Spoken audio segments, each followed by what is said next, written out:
Okay, I've got a more difficult first derivative, second derivative concavity test problem. It's number 29 from today. It's x to the 1/3, so that's the cube root of x times then x plus 4. Alright, so you could plot a few points. It doesn't hurt just to sort of get a sense of what's going on here. You see that when f of 0, when 0 is plugged in, you get 0 times a number, so that's 0, and then when you plug in -4 you get a 0. So I've got those values over here. Also, I just plugged in -8 to get a sense of what's going on. That's a perfect cube, so that's -2, and you take the cube root of it times -8 plus 4 is -4. -2 times -4 gives you 8. So you can plot a few points, but really let's get on to the calculus part of it. When we take the derivative of that function, it's a product rule, so we get the first times the derivative of the second bit, that's just 1, plus that second bit times the derivative of the first bit, we get a negative exponent. There's a bunch of ways to try to clean this up, but I try to find the most streamlined way to maybe make it the most easy to understand. This is just x to the 1/3, and then I'm putting this in the numerator, and the 3 goes in the denominator with that negative exponent. And then what I've done is I've made this into a fraction, put it over 1, and then I found a common denominator, and when you multiply you get x to the 1/3 and x to the 2/3, and when you add the exponents it just becomes x. And then what I've done is I've got the 3 down below, alright, and then so I've got the common denominator rather, and then when this turns into 3x right there, plus x plus 4, it simply becomes 4x plus 4, and I factor out the 4, and I get 4 times x plus 1 over 3 times x to the 2/3. And I pulled out both of those numbers because when we go to take the second derivative we can just pull them out front from the very get-go and make it a lot easier. Alright, so it makes it easy to see the critical numbers right away. We get 0 for this thing when x is -1 because the numerator is 0. So that's one critical number when it's equal to 0. But also we have to pay attention to when it's undefined. Okay, that's often glossed over. And it's undefined when x is 0. So these are our potential critical points to see if they're relative or local maximum minimum or absolute max minima. Okay.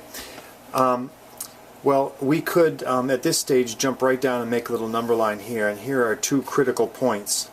And we can then look and see what's happening to the sign change of our first derivatives. This is the first derivative test.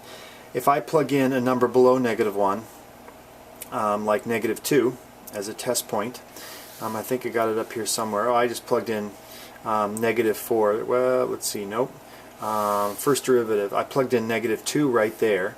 And all we care about when we plug in -2 is whether it's increasing or decreasing. Okay, we don't need to really evaluate for a number, so I'm just using the minus sign to show there that it's negative. Okay, so if we go here to this and we plug in -2, well, plus 1, that's still negative.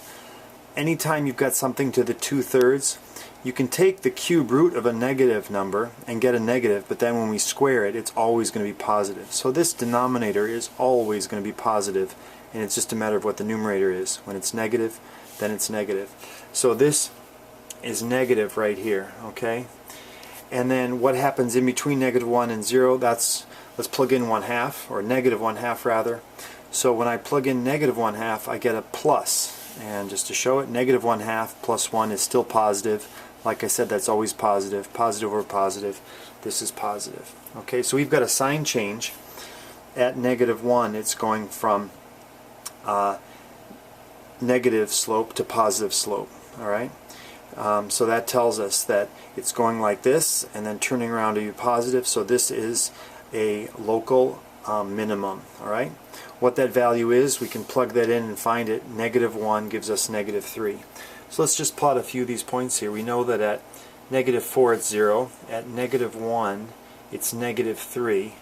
I filled in that at -8 it's +8, so it's up here like this and it's coming down like that, and we know it's 0 at 0. Okay, well then we've got this in its simplest form, so we can go on to take the second derivative of that.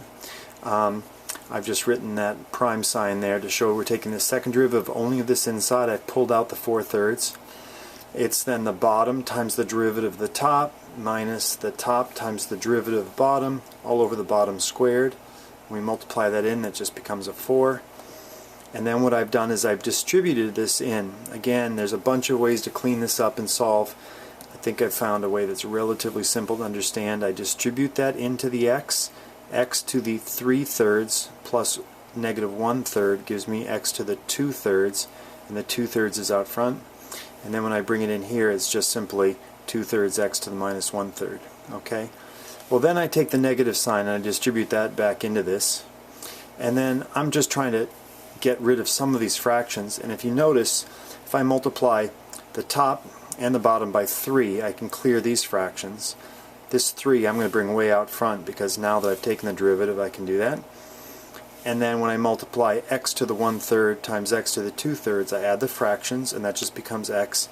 I add these fractions, and that becomes 0, so that just becomes 2. And this is the most simple form of the second derivative that I could find. Again, it's pretty easy to see what our possible inflection points are. That's going to happen when we get 0 in the numerator, or when it's undefined. Okay, and it's undefined, sorry, we get 0 in the numerator when it's 2. But it's undefined again at 0. Okay, so now our potential inflection points, I put them on the number line directly below, and we also are going to look at sign change. When I plug negative 1 into the second derivative, I've got it being plus. So this area here is going to be concave up. Okay, so that tells us that from negative infinity to 0, it's a concave up shape. So that kind of makes sense, because if I go up here to this, I'll see this is coming down and then going up to the origin like that, and it gets really steep, I think, in there, but it's concave up. Between 0 and 2, let's check that out with 1. When I plug in 1 right here, that's a negative, and a positive 1 is staying positive, so a negative over positive is negative in there. So that means it's concave down between 0 and 2. I haven't evaluated at 2, at least not overtly, and I plugged it in here. And 2, you then get 2 plus 4 is 6, 6 times the cube root of 2. I think that's approximately 8-ish. Check that out with the calculator. So if I go 6, 7, 8 to there, I'm about like this. Well, this is supposedly concave down, so it must be awfully steep like this, and then curving slightly concave down to that point. 2 comma 6 cube root of 2, that's that point. That's 0, 0 obviously. That's negative 1, negative 3. That's negative 4, 0. Good to label these points. And then after that, what happens? Does it stay curving, concave down? Let's plug in 3 or 4. F double prime of 3, when I plug in 3, that is positive, and positive over positive is positive, so it does sign change. So that means it's concave up, and it's going, and I think I plugged in, when you go out to 8, it's up to 24, so it goes up quite steeply. It's going to go up like this. Okay? So that, you can write down the intervals. You know, obviously it's decreasing all the way to negative 1, then it's increasing thereafter, so I won't write that down, but you can. And concavity, I think, is clear from this chart. Concave up, and in between 0 and 2 is concave down. Alright, good luck.